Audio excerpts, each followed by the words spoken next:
Yuk, selamat pagi, selamat berjumpa kembali di perkuliahan Lab Desain Sistem Informasi Akuntansi. Pertemuan kali ini kita masih membahas mengenai POS atau Point of Sale. Kalau di pertemuan sebelumnya kita membahas mengenai jika ada pembayaran secara tunai. Tunai itu bagaimana? Secara cash. Cash itu seperti apa? Bayar langsung, nggak pakai uang elektronik, nggak pakai voucher, pakainya cash. Sekarang kita akan membahas bagaimana point of sale jika dilakukan secara pembayaran non tunai. Yuk, langsung saja. Kemarin kita belajar nih ya, studi kasus di toko bangunan. Ibaratnya toko bangunannya besar ya, toko bangunannya besar, yang beli banyak, maka butuh pramuniaga, mas-mas atau mbak-mbaknya yang meladeni pembelinya. Mau beli apa pak? Oh beli keran. Mau beli apa bu? Oh beli skrob misalnya gitu. Dampingi pramuniaga, terus dari pramuniaga buat nota diberikan ke kasir, kasir pelunasan. Pembeli tinggal menunggu barangnya untuk dikirim. Jadi gimana gitu ya kira-kira studi kasusnya. Ya, saya ulangi lagi bentar ya. Jadi yang point of sale pembayaran tunai triggernya dari pembeli. Proses pertama jelas, pembeli memilih barang didampingi oleh karyawan bagian penjualan di toko bangunan. Lalu setelah pembeli memperoleh barang yang akan dibeli, mas-mas mbak-mbaknya yang menjual ini dia akan menulis di nota, mencatat oh beli apa aja, pasir, semen, dan lain-lain. Dia nota itu diberikan ke kasir. Selain diberikan ke kasir,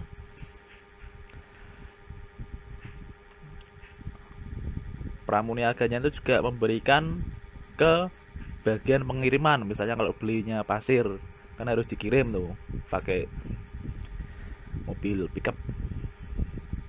Nah, dari sini setelah kasir menerima nota dari pramuniaganya ini, kasir akan membuat invoice atau faktur. Belinya apa saja, jumlahnya berapa, detailnya bagaimana. Ini ada di kasir. Lalu pembeli akan melakukan pembayaran. Melakukan pembayaran di kasir. Lalu setelah dibayar, pembeli mendapat fakturnya. Dan jangan lupa sudah di stempel lunas. Bukti bahwa pembeli sudah membayar. Lalu setelah dibayar ya, pramuniaganya yang ini, penjualan ini sambil membawa formnya tadi, form pelunasannya tadi gitu. Dia memberikan ke bagian pengiriman. Nah, untuk mengirim barang sesuai notanya dari pembeli ini.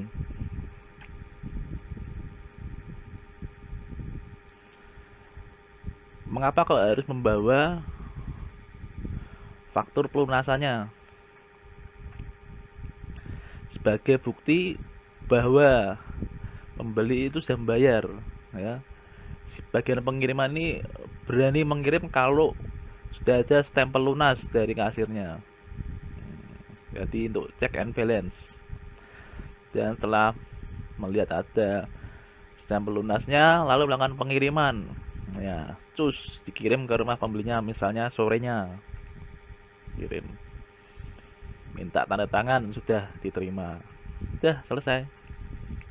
Lalu setelah kembali, berkasnya yang form yang sudah diberikan ke pembeli ini diserahkan ke bagian accounting. Nah, accounting ini fungsinya nanti mengumpulkan formulir dari kasir, fakturnya, terus mengumpulkan formulir dari pengiriman. Nah, jadi nanti bagian accounting akan mengupdate persediaan ya nih ya, karena barangnya sudah berkurang, sudah dikirim, otomatis persediaannya di perusahaan ini berkurang. Barang berkurang tapi mendapat ganti penerimaan kas, penerimaan uang. Ya. Setelah dalam shift tertentu sudah kumpul, uangnya disetor ke bank. Biasanya bisa ke sekon harinya atau gimana lah, diatur pokoknya. Oke, kira-kira gitu ya gambaran mengenai penjualan secara tunai, prosesnya bagaimana. Dari gambar sebelumnya kita belajar bahwa ada beberapa unit terkait. Yang pertama jelas bagian penjualan, pramuniaganya. Kemudian bagian gudang. Oh, bagian gudang ini juga kadang kalau barangnya kecil-kecil biasanya jadi satu sama penjualan. Jadi stoknya berkurang, bagian penjualan nulis di kartu stoknya bahwa sudah berkurang. Tapi kalau barangnya yang besar kayak pasir, semen, dia punya gudang sendiri.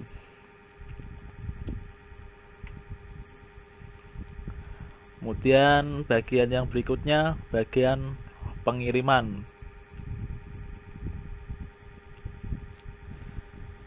Jelas ya, bagian pengiriman mengambil dari gudang. Kemudian bagian yang berikutnya bagian billing atau pembayaran, kasir. Yang terakhir bagian accounting atau akuntansi. Nah, dari unit-unit ini setidaknya kita sudah mempunyai gambaran bagaimana masing-masing unit ini berkomunikasi menjadi sebuah sistem yang saling terkait. Jadi ibarat pemain bermain sepak bola, ada yang mengumpan, ada yang menggiring, ada yang memberi umpan terobosan, umpan lambung, dan ada yang menendang menjadi gol. Golnya dalam hal ini di bagian akuntansi. Oke, saya perjelas lagi mengenai fungsi unit terkait. Yang pertama penjualan. Fungsinya apa sih bagian penjualan ini? Mengawasi penjualan yang diterima, jelas. Mendampingi pembeli, istilahnya ngeladeni pembeli mau mintanya apa. Kemudian setelah mengetahui barang yang akan dibeli oleh pembeli, kemudian bagian penjualan membuat surat perintah pengiriman, shipping order. Ini dalam artian belanjanya besar ya nih ya, pasir, semen tadi ya. Perintah pengiriman untuk diberikan ke bagian pengiriman. Nah, jadi bagian pengiriman triggernya boleh ngirim kalau ada surat perintah pengiriman ini, shipping order. Kemudian selain membuat surat perintah pengiriman, bagian penjual ini juga membuat nota order. Nota order ini untuk mencatat yang dibeli pembeli itu apa saja, yang nanti akan diberikan ke kasir. Kemudian fungsi berikutnya apa dari penjualan? Memonitoring pesanan dan pengiriman. Monitoringnya dari mana nih pesanan dan pengiriman? Dari shipping order ini. Shipping order, jika barang sudah dikirim ada tanda tangan dari pembeli. Nah, dari situ bagian penjualan bisa mengawasi, kalau udah ada tanda tangannya pembeli berarti sudah dikirim. Kemudian fungsinya shipping order ini apa lagi? Selain untuk di bagian penjualan dan juga bagian pengiriman, untuk di gudang. Ibaratnya kalau mau beli pasir atau semen itu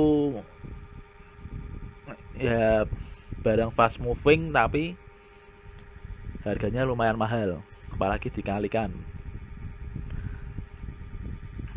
Ini bagian gudang mengambil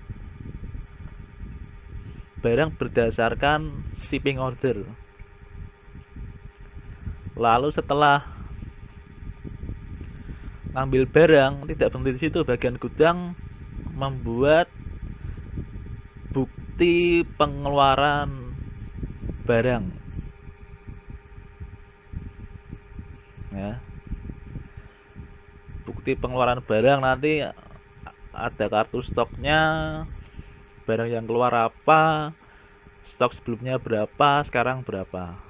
Kemudian bagian terkait berikutnya jelas pengiriman. Bagian pengiriman mengirim barang ke pembeli sesuai shipping order.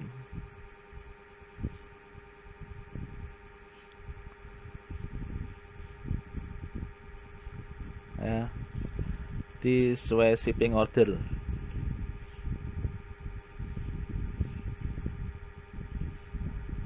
Lalu juga bagian pengiriman ini membuat surat jalan, supaya kalau ketemu Pak Polisi di tengah jalan bawa muatan berat, diminta surat-suratnya jelas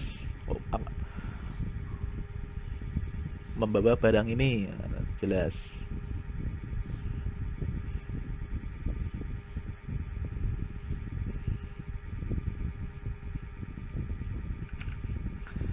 Oke, bagian berikutnya jelas billing kasir.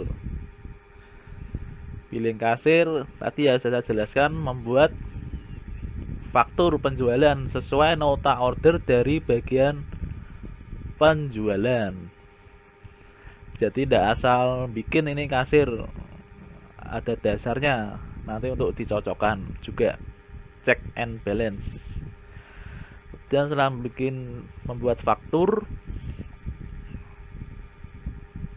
kasir melakukan pembayaran, menerima uang cash tunai dari pembeli. Kemudian akuntansi, bagian accounting jelas mencatat, fungsinya mencatat pendapatan dari faktur penjualan. Ini misalnya masih offline ya, ini ya masih manual, tulis tiap hari nulis penjualannya berapa, terus mencatat pengurangan persediaan barang dari shipping order dari Pramuniaga, kemudian bukti pengeluaran barang dari gudang, dan surat jalan. Nah, kenapa kok ada tiga formulir ini? Untuk mengecek apakah barang yang diminta pembeli ini sama dengan yang ada di faktur. Kemudian barang yang diminta pembeli ini apakah sama dengan yang dikeluarkan gudang. Kemudian barang yang dikeluarkan ini apakah sama dengan yang dibawa oleh Pak Supir di surat jalan. Nah, Kemudian dari situ bagian accounting akan menghitung saldo pendapatannya. Pastinya pendapatan bertambah tapi persediaan barang berkurang. Oke, kita masuk ke studi kasus berikutnya, e-commerce. Nah, di e-commerce udah ada asing ya kalian ya, seringkali kalian pakai ini untuk berbelanja online. Penggunanya masih sama, namanya Mbak Mulan. Dia akan memanfaatkan fasilitas COD. Apa itu COD? Cash on delivery. Jadi dikirim baru bayar. Ini menarik. Namanya cash tapi kok masuknya kok non tunai. Kenapa? Nanti kita akan lihat bahwa pembayaran ini melibatkan pihak ketiga. Pihak ketiga itu istilahnya menjadi penengah untuk menerima uang dan mengirim barang. Maksudnya seperti apa? Yuk, perhatikan gambar berikut. Kalian lihat nih, triggernya masih sama ya, dari pembeli. Yang pertama jelas, pembeli memesan barang ke penjual ya. Kemudian penjual mengirim barang ke e-commerce. Ini biasanya penjualnya sering disebut merchant ya.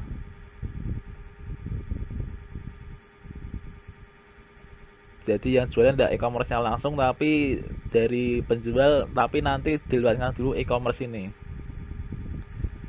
Dari e-commerce kemudian diserahkan ke jasa ekspedisi ya, ketiga. Setelah dikirimkan ke jasa ekspedisi atau kurir, dia menyerahkan barang ke pembeli. Selain menyerahkan barang, kurirnya ini juga menyerahkan invoice tagihan. Kemudian karena COD, pembeli membayar saat barang itu datang. Maka terjadi proses kelima, membayar invoice dan menerima barang. Lalu keenam, e-commerce menerima konfirmasi pembayaran dan pengiriman oleh jasa ekspedisi. Setelah terjadi pembayaran, baru uangnya diserahkan pada penjual. Itulah mengapa ini dimasukkan ke penjualan non tunai, karena ketika barang diserahkan ke e-commerce, penjual tidak langsung menerima uang. Mungkin bisa menerima uangnya selang 2 hari, 3 hari, tapi tidak langsung.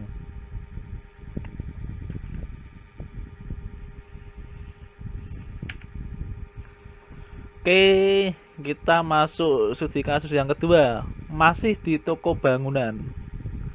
Hanya kali ini Mbak Mulan, karena ribet ya kalau transaksi bawa uang cash, dia pengennya bawa kartu kredit misalnya. Ringkas hanya bawa pakai kartu, aman. Belanjanya masih sama, ke toko bangunan ya. Perhatikan, pembayarannya menggunakan kartu kredit. Proses bisnisnya seperti apa di toko bangunan ini? Proses bisnisnya hampir sama dengan Studi kasus toko bangunan yang pertama. Jika toko bangunan yang pertama Mulan milih barang, ya masih sama ya, damping pramuniaga. Pramuniaga mencatat barang di nota, kemudian melakukan pembayaran di kasir, menerima faktur, terus kasir memberi stempel karena sudah dilunasi. Kemudian berikutnya juga masih sama, nota terstempel diberikan ke bagian pengiriman, lalu bagian pengiriman mengirim, bagian akuntansi menerima tembusan. Nah ini yang nomor 7 mulai beda. Bagian akuntansi menyetor slip kartu kredit ke bank. Jadi kalau lunasan pakai kartu itu kan keluar struknya ya.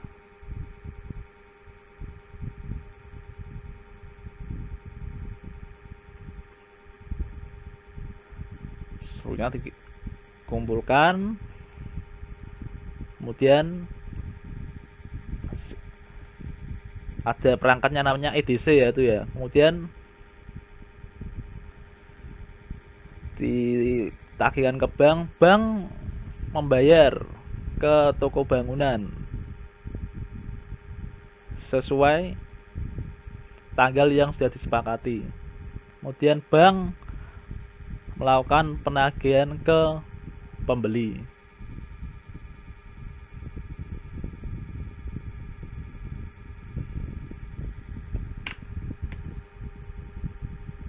Sebagai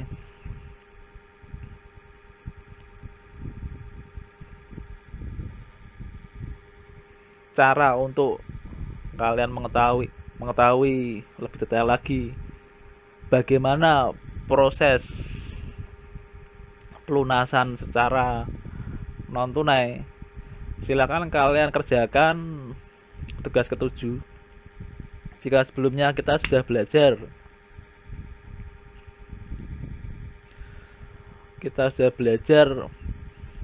penjualan pos secara tunai, sekarang gambarkan proses pos jika dilakukan pembayaran menggunakan kartu kredit ya. Simpel saja, kira-kira yang berubah yang sebelah mananya, kotaknya sebelah mana yang berubah, anak panahnya sebelah mana yang ganti alurnya. Silakan tugas kirim ke email saya teddy_jos@yahoo.com dengan nama file dan subjek tugas _lab DSIA7 name kalian. Oke, kira-kira seperti itu teman kali ini, semoga bisa dipahami. Jangan lupa jaga kesehatan, jaga kondisi, tetap bersyukur dalam segala hal. Selamat pagi.